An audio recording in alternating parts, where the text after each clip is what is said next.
viral kenapa jalan di Lampung, di Jambi, dan juga di Makassar rusak luar biasa. Jalan rakyat yang dijalani tiap hari oleh petani kita, oleh pedagang kecil kita, oleh siapapun, rusak tidak diperbaiki. Menteri PUH orang hebat, tapi dana tentu tidak ada. Karena kita memilih proyek yang mahal-mahal, tentu manfaatnya tidak seperti apa diharapkan. Ada batu bara, ada nikel, ada bauksit, ada aluminium, ada baja, ada besi. Tapi yang mengolahnya sebagian besar dari Cina.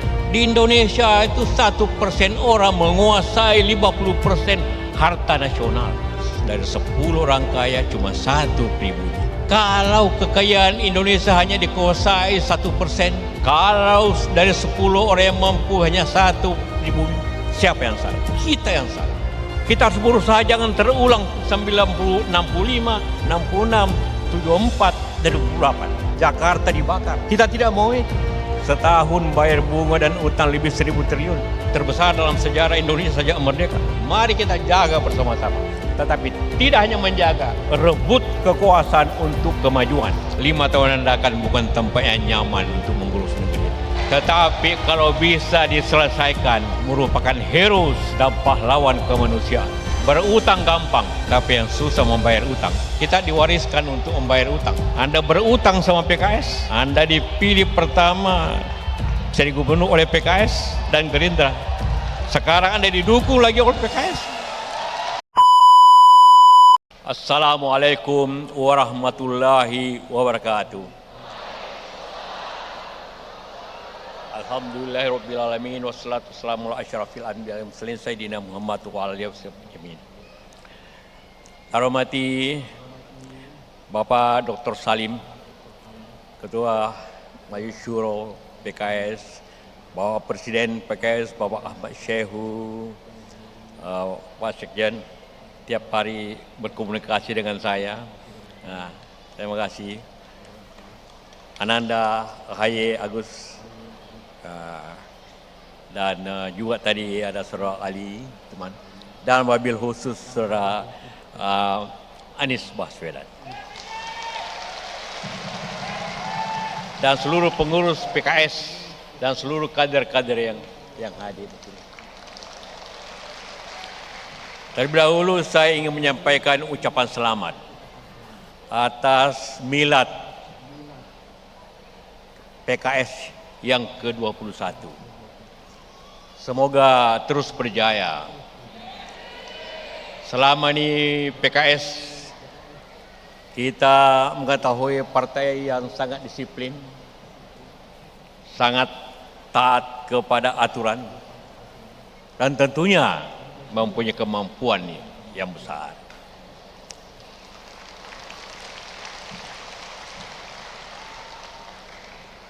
Di DPR ada 9 partai, kita tahu semua. 3 yang memakai nama Demokrat. Partai Demokrat sendiri, Partai PDIP Perjuangan, dan juga Nasional Demokrat Nasdem. Dan yang lainnya ada Kebangkitan, ada Amanah, ada Persatuan, dan lain-lain. Karya tentu. Hanya PKS yang memakai nama Keadilan Sejahtera yang merupakan tujuan kemerdekaan yang tercantum dalam Undang-Undang Dasar Mukaddimah yang tidak bisa boleh dirubah, yang mengatakan bahwa tujuan kita merdeka adalah merdeka, bersatu, berdaulat, adil, dan makmur, sama dengan sejahtera. Kita sudah merdeka, kita sudah bersatu, walaupun kadang-kadang konflik. Kita sudah berdaulat. Yang harus terus dijaga di tingkatan ialah keadilan dan kesejahteraan. Karenalah nama itu penting. bukan hanya untuk dikenal, tapi merupakan falsafah hidup, merupakan tujuan.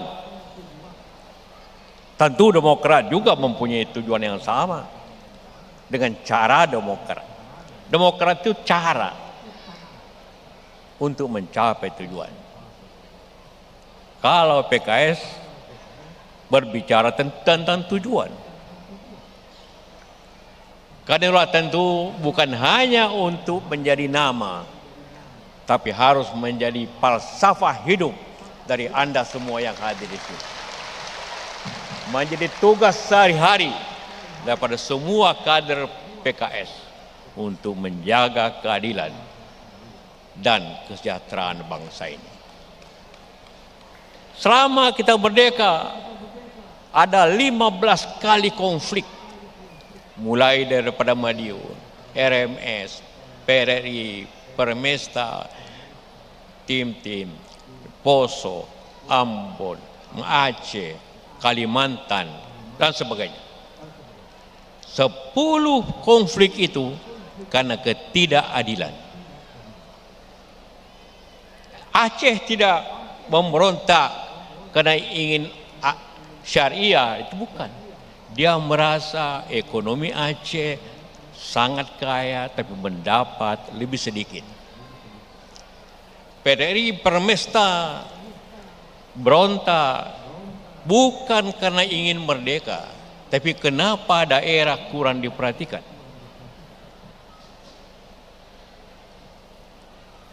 Itulah Ambon, Poso bukan konflik agama awalnya, konflik tentang keadilan politik.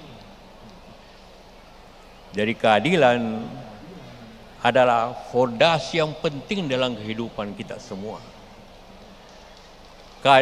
Kesejahteraan adalah selalu menjadi tujuan bangsa apa saja. Kita semua bertanggung jawab. Saya pernah Wapres 2 kali, pernah jadi menteri. PKS pernah mencapai pemerintah bersama-sama tentu di bawah Pak SBY.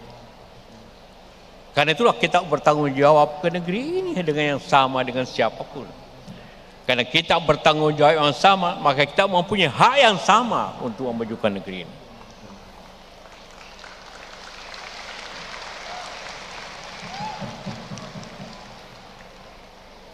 Kita berbicara partai tempatnya, ulang tahun partai. Kenapa partai didirikan? Dalam Pancasila yang keempat, sila 4, kerakyatan yang dipimpin oleh hikmah kebijaksanaan dalam permusyawaratan perwakilan. Artinya kita menuju bangsa ini dengan musyawarah perwakilan. Karena itulah perlu, tidak mungkin 270 juta berkumpul bersama. Karena itu ada perwakilannya, dan perwakilannya itu adalah partai. Sehingga fungsi partai adalah sangat penting seperti disampaikan juga oleh Pak Salim, bahwa mewakili seluruh rakyat. Memang begitulah dimanapun. Sejarah partai di Indonesia tentu berubah sesuai zaman. Partai pertama didirikan Indonesia Partai yang didirikan oleh Dr. Dek bersama Pak Dr. Cipto Mangkukusumo, Pak Dewantoro. Kemudian Serikat Islam, kemudian PNI, juga PKI, ada partai-partai Katolik. Adalah fungsi waktu itu kesadaran berbangsa. Zaman Jepang Matsui berdiri sebagai wadah masyarakat Islam. Zaman kemerdekaan Pak Bung Karno mula-mula banyak partai, kemudian disederhanakan dengan prinsip Nasakom, nasional, agama, dan komunis. Soeharto dengan demokrasi terpimpin menyebabkan dari banyak partai menjadi 3 partai. Dan demokrasi yang dipimpin itu menyebabkan partai saya selalu menang. Reformasi merubah semua itu. Kita berada di sini karena hasil reformasi kumpulan PKS. Apa maknanya? Bahwa memang perubahan demi perubahan adalah sesuai zamannya. Tadi disampaikan Pak Salim, lanjutkan yang baik, sempurnakan yang belum sempurna, dan ganti yang tidak bermanfaat.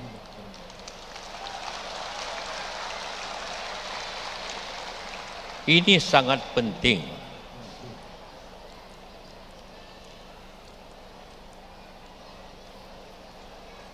Karena tanpa perubahan, karena kenapa kita menetapkan presiden itu hanya 10 tahun? Pengalaman sebelumnya, makin lama makin mundur demokrasi, makin mundur pemerintahan. Kemudian timbul revolusi. Tahun 65 Tampunan menjatuhkan Bung Karno. Tahun 98 menjatuhkan Pak Harto. Suatu kebiasaan yang kurang baik untuk satu bangsa. Karena itulah maka ada pembatasan pendapatan. Maka siapapun yang ingin keluar dari batasan itu berarti melanggar kehendak rakyat. Melanggar tujuan kita bernegara.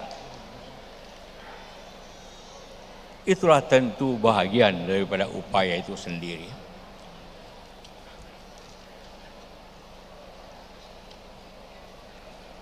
Tentu menjadi tujuan kita bersama bahwa kita menuju suatu tujuan. Apakah kita sudah mencapai kesejahteraan? Ya, ada perubahan. Dari pendapatan 2.000, 3.000, menjadi 4.000 per kapita. Namun ini belum cukup dan dibanding dengan negara sekitar kita. Singapura jauh, Malaysia jauh, Thailand jauh. Sedikit lagi apabila kita tidak bergerak dengan baik tanpa perubahan, Vietnam akan lebih baik dari kita. Karena itulah maka usaha bersama ini sebagai rakyat, sebagai bangsa yang mempunyai tanggung jawab bersama adalah suatu kewajiban bersama. Semua berhak.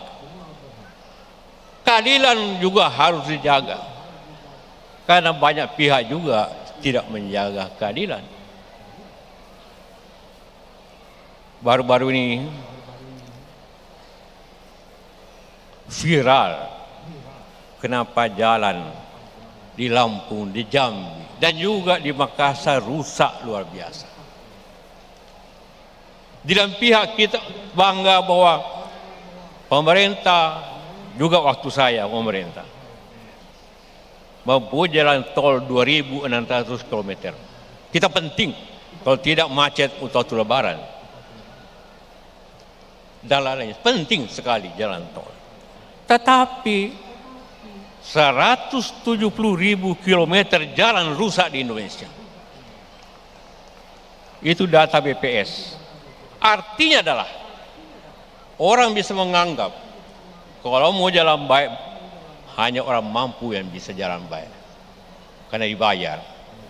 Tapi jalan rakyat yang dijalani tiap hari oleh petani kita, oleh pedagang kecil kita, oleh siapapun, rusak tidak diperbaiki.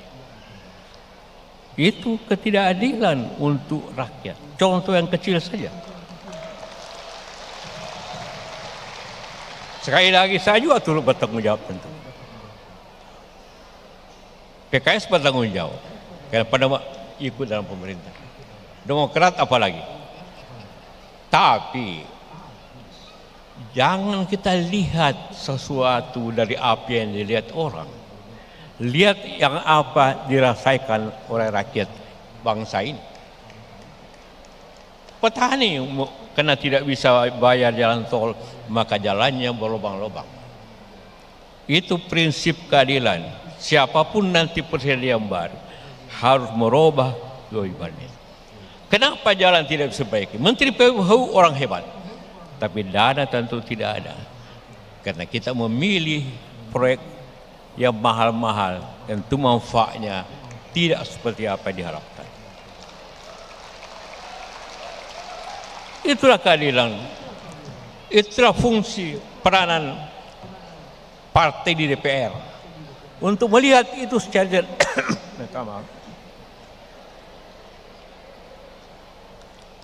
jernih. Karena para anggota DPR, Pak Hidayat Nur Wahid, dipilih untuk bertindak, pemerintah agar bertindak adil dan memakmurkan rakyat secara bersama-sama. Kita bersama-sama harus melakukan itu. Kita bangga akan jalan tol, tapi jalan yang dijalani hanya yang bisa bayar. Jalan lainnya 30% jalan di Indonesia sulit dipakai.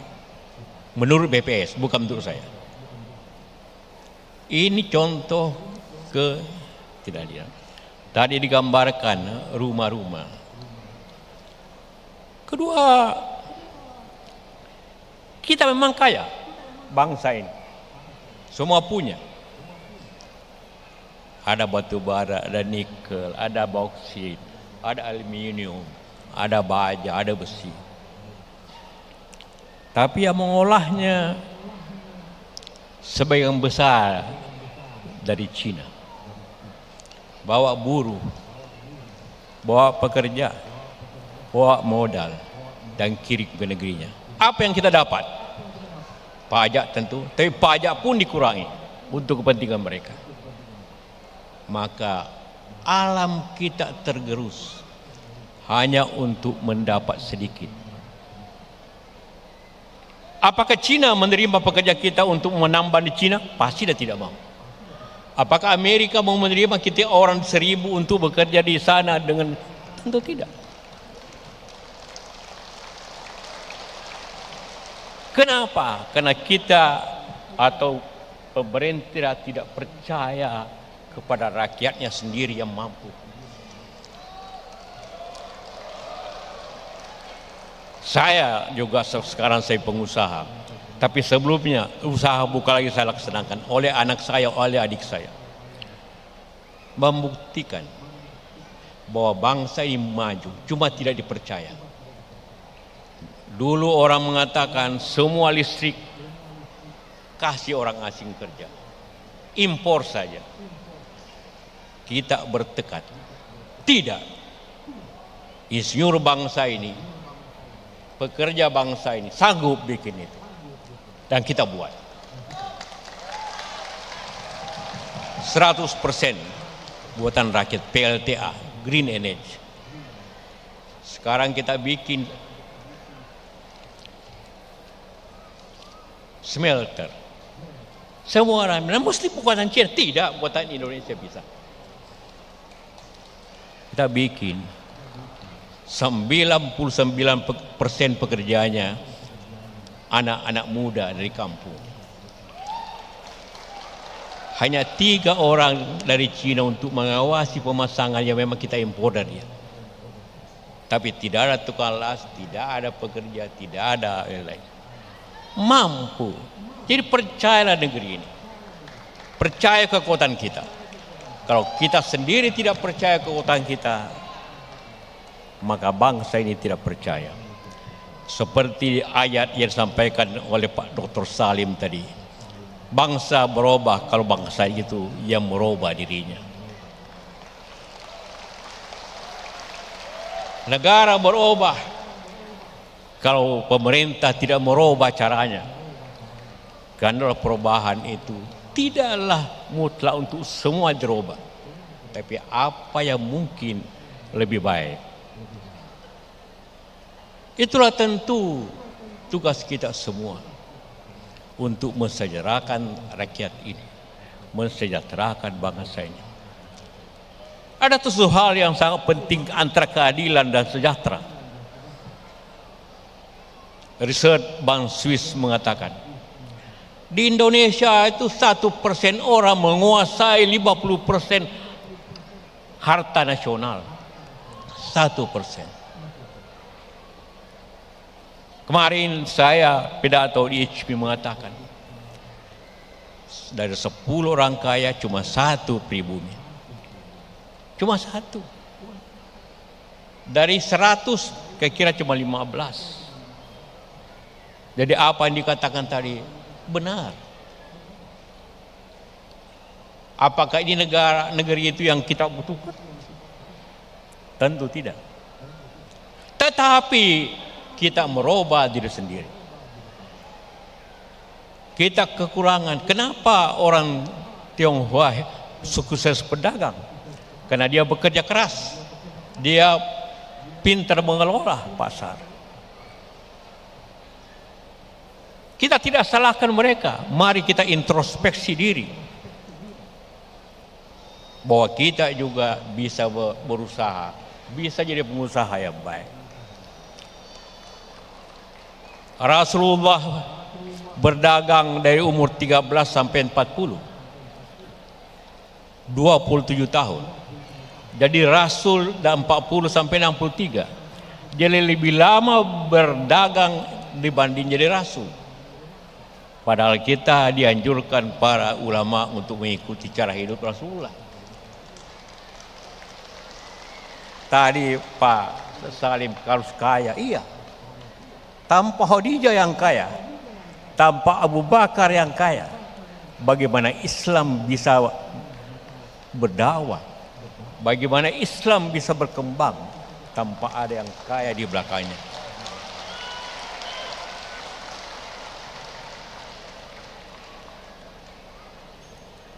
Saya selalu katakan di mana juga. Ada 5 rukun Islam. Semua tahu ini. Mana tahu semua. Kita diajarkan itu. Sejak tabang kanak kita tahu itu. Syahadat, salat, puasa, zakat, haji. Sebagian besar umat Islam Indonesia ini percaya 5, tapi yang dilakukan hanya 3. Kenapa? Karena zakat dan haji membutuhkan kemampuan materi. Karena itulah maka kalau kekayaan Indonesia hanya dikuasai 1%, kalau dari 10 orang yang mampu hanya 1 pribumi, siapa yang salah? Kita yang salah.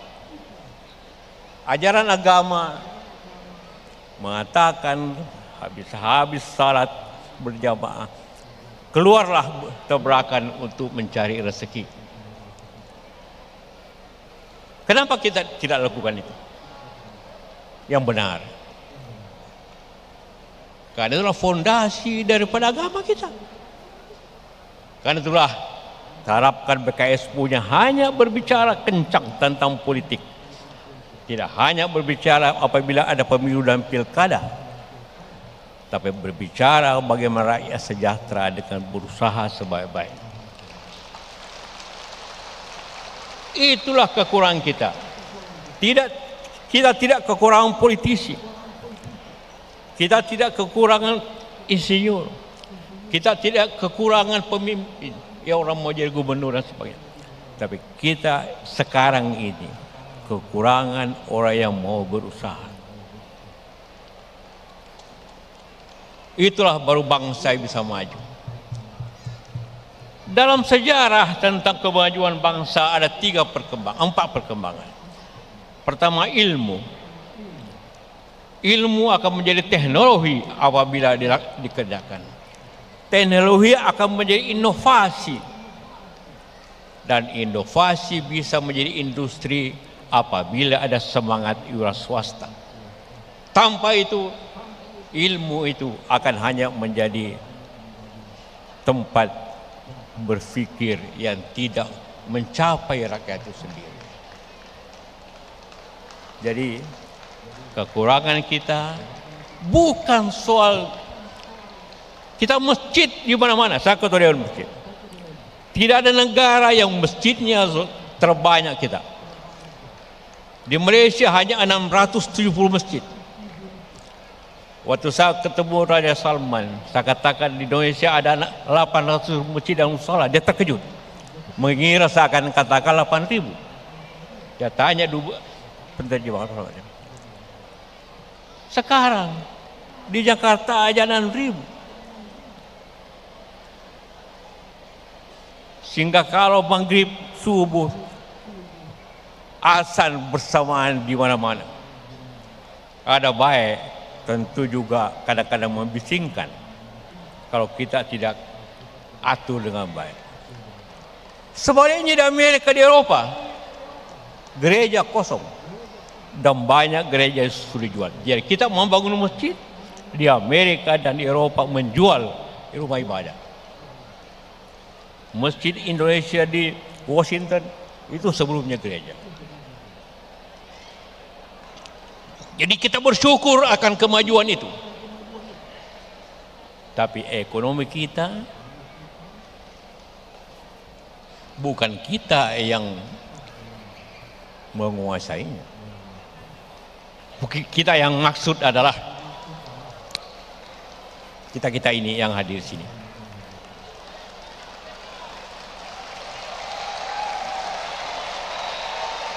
Karena itulah maka mari jiwa kita. Kita tidak ingin merusak. Siapa pasangkan ITB, siapa pasangkan Jamada, Luna, tidak boleh merusak. Yang maju biar dia maju. Kita belajar yang maju. Dalam rapat pemuda masjid saya katakan dan juga pengurus DMI. Kalian ingat hadis Rasulullah. Utlubul ilmu walau bisin. Belajarlah sampai di Cina. Karena di sini banyak Cina, buat apa ke Cina? Belajar aja pada sini. Jadi bukan kita akan meruntuhkan ini, tidak. Belajar dari mereka kita banyak. Jangan menerima nasib. Barulah kita bisa menciptakan tujuan PKS. Kesejahteraan. Ya. Keadilan dan sejahtera. Karena itulah maka apa yang kita hadapi akan datang. Kita hadapi masalah ekonomi, masalah politik, masalah keamanan, dan juga masalah sosial. Apabila ini berlangsung terus akan terjadi masalah besar. Kita harus berusaha jangan terulang 65, 66, 74, dan 28. Jakarta dibakar. Kita tidak mau itu. Karena sebelum itu terjadi, maka kita harus berkeadilan dalam ekonomi, berkeadilan dalam politik. Tapi kita harus berusaha.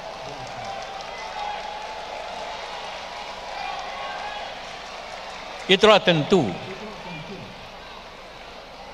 politik penting demokrasi dan reform. Ekonomi ada masalah dalam negeri luar negeri. Tadi saya bicarakan utang, Pak Mas Haye tadi mengatakan utang besar, ya betul. Setahun bayar bunga dan utang lebih 1.000 triliun. Terbesar dalam sejarah Indonesia sejak merdeka. Tentu saya juga berada dalam kesalahan itu, walaupun. Tetapi kita bisa berbuat. Masalah sosial sekarang sudah mulai berbahaya. Ibu-ibu pakai tas bagus sudah mulai musuh masyarakat. Apalagi tas Hermes. Bukan dia yang salah, suaminya yang ditangkap.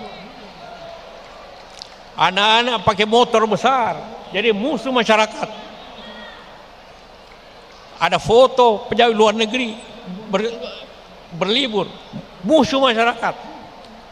Satu langkah lagi apabila ini tidak selesaikan keadilan, akan jadi lagi tahun 98. Dan kita tidak ingin itu. Kita harus hindari itu dengan pemerataan yang adil.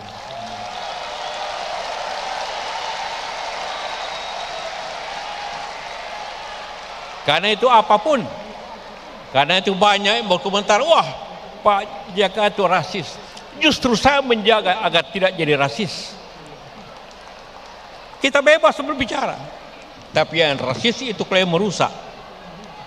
Akan terjadi apabila tidak ada keadilan, tidak ada kemakmuran. 98 begitu, 74 begitu. Jarak antara 74 25 tahun, sekarang 25 tahun. Jagalah negeri. Mari kita jaga bersama-sama. Tetapi tidak hanya menjaga, rebut kekuasaan untuk kemajuan.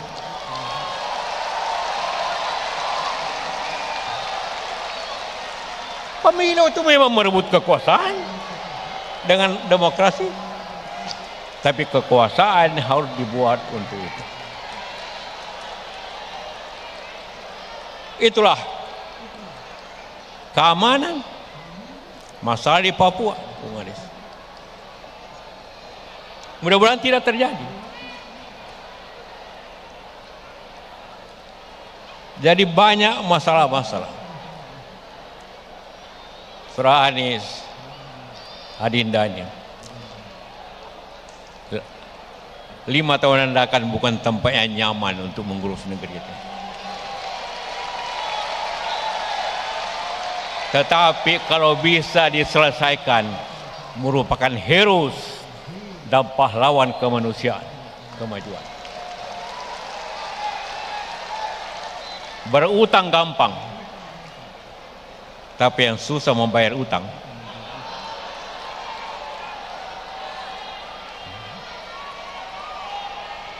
Kita diwariskan untuk membayar utang.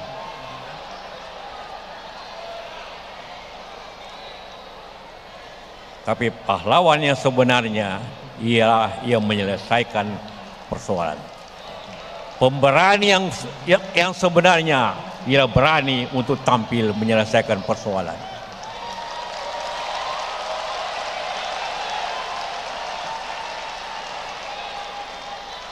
Itulah harapan kita semua. Marilah kita bicara ke PKS bagaimana partai Islam.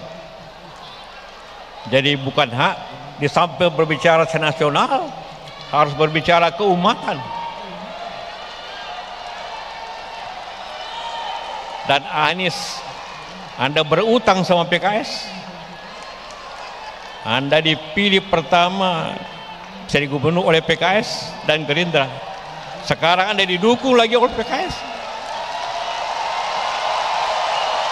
Anda berutang banyak.